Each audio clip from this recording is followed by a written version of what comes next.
Hi, Mark Bowen again. This time I'm looking at a game that I played as white against a veteran player in Jamaica known as Sidley Matthews. Sidley is Shane Matthews' older brother. The game began as a Sicilian, so I played e4 and he had responded c5, which is the Sicilian defense. However, after looking at his games, I believe that Sidley is pretty competent with the Bowen variation, so I wanted to avoid that early. I played d4 immediately. Sidley probably expected a Mora gambit now. After those two exchanges, I played a different move, f4. This move is quite interesting. It leads to a position known as the Halas gambit. Halas is a player, I believe, from Hungary. I came across this move after watching national master Andrew Meles playing it in many blitz games online. Meles also has the Mora gambit in his repertoire, so I guess he uses this as a sort of surprise weapon when he's not really feeling up to the sacrificial gambit slash attacks of the Mora. Sidley played d6, which is a fairly reasonable response.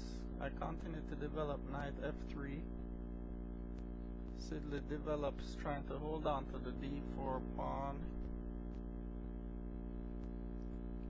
And now, even at this juncture, you could play c3 and end up with a sort of Mora gambit type position.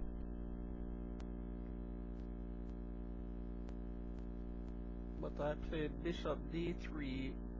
My idea will actually be not to win back the pawn, but to keep control of the position by, in fact, allowing black to maintain the d4 pawn.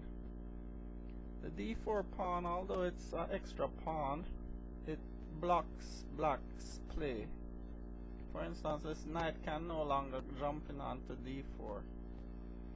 So white is establishing a sort of fortress-like position where the black pawn on d4 is actually helping to keep my game closed and keeping me from undergoing any kind of attack. Sidley played bishop to g4, a castle on the king side. He develops knight f6. I step out of the pin on my knight and threaten e5 by shifting my queen over to e1.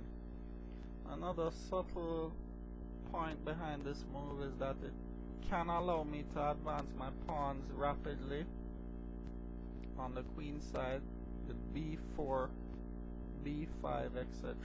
The pawn on b4 is now protected by the queen on e1. Sidley plays a fairly reasonable move, e5, because he doesn't want me to push e5, so he pushes it himself. But now we notice the features of this game. Sidley has a pretty solid pawn structure in the center, but that solidity prevents him from really attacking my king anytime soon. I push b4. Since the center is locked, it's important for both players to try and establish some activity on the flanks. The center is likely to remain locked for a long time.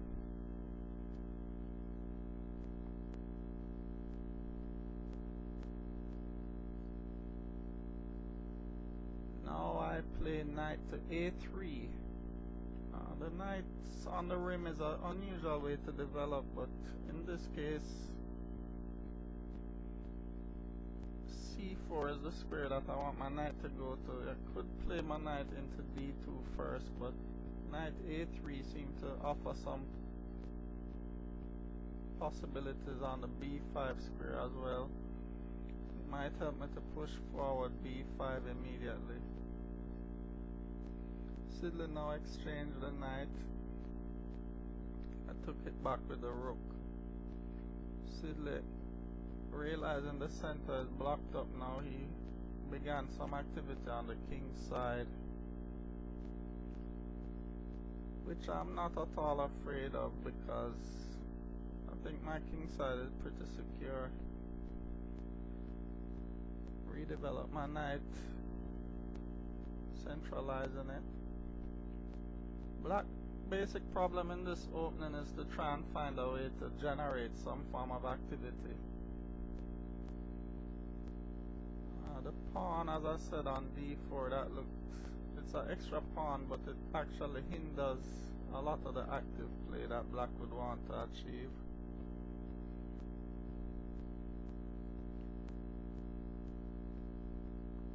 Here my main plan is to expand on the queen side. I put my rook to b1 to try and force through the b5 break. Black develops, that queen is influencing the central squares e6 and e5. I play my queen to g3, hitting the g7 pawn. So black quickly defends that with king to f8. Since I'm not able to attack the g7 pawn, my queen really serves no purpose on g3. In fact, it might be blocking my rook from coming over and defending on h3, so I reposition the queen to f2.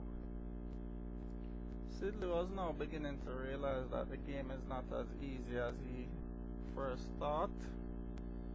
He doesn't really have any active plan at this point, but he decided to maybe reposition the knight to d8 and then e6, and it would be at least attacking the f4 point without blocking his queen, and it would be out of danger from my b5 push, which is still being threatened. So he moves his knight back to d8. Although it's a retreating move, it's with the idea of counterplay when the knight jumps into e6. Once he played the knight back though, I'm beginning to suspect that I might have some good chances in this game.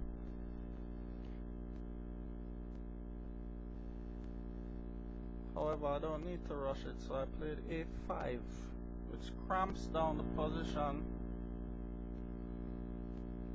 Still in a wait and see type of mode. Sidley plays bishop to f6, so he's shoring up the e5 defense of e5, but he's relinquishing some of his defense of d6. I continue to develop. Because of his last move, I suspect the d6 square is a bit weak, so I play my bishop to a3, where it offers a latent attack against d6. Sidley realized the danger. For instance, I could push b5 and immediately I'd be attacking d6. Sidley realized the danger and wasn't ashamed to reposition his bishop back where it was coming from. However, I still pushed b5, even though he's defending the d6 pawn quite adequately now. He exchanges, I exchange with my rook. My rook now is hitting the central square e5. Already I realized that I'll probably end up sacrificing my rook. Compensation for the sacrifice is really the fact that black is so cramped and his development has been lagging behind. He's attacking my rook, but I'm determined not to retreat it. Instead, I'm attacking his d6 pawn now, and he plays the natural move, attacking my rook, which really has nowhere to go. Now I played rook take d6. However, taking the pawn on e5 would be quite as strong, or probably even stronger than the move I played. A likely continuation would be something like this.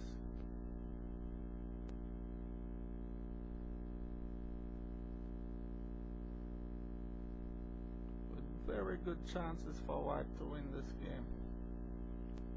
However, that was not seen by me during the game, or maybe I was a bit too eager to sacrifice my rook, so I actually played rook take d6 in this position,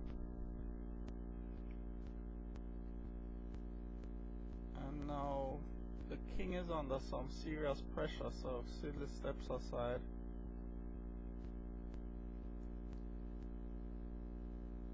And he tries to generate some good counterplay.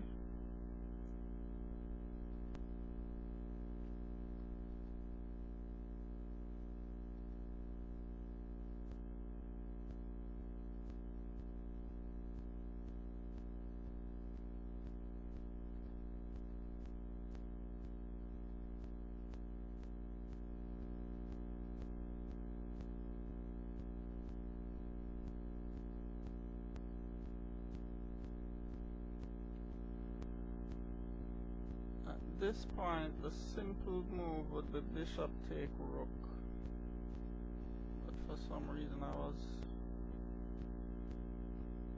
not seeing the simple move, and instead I played a fairly complex move, and the game ended with this move. Sidley actually lost on time here, but his position is not looking too rosy.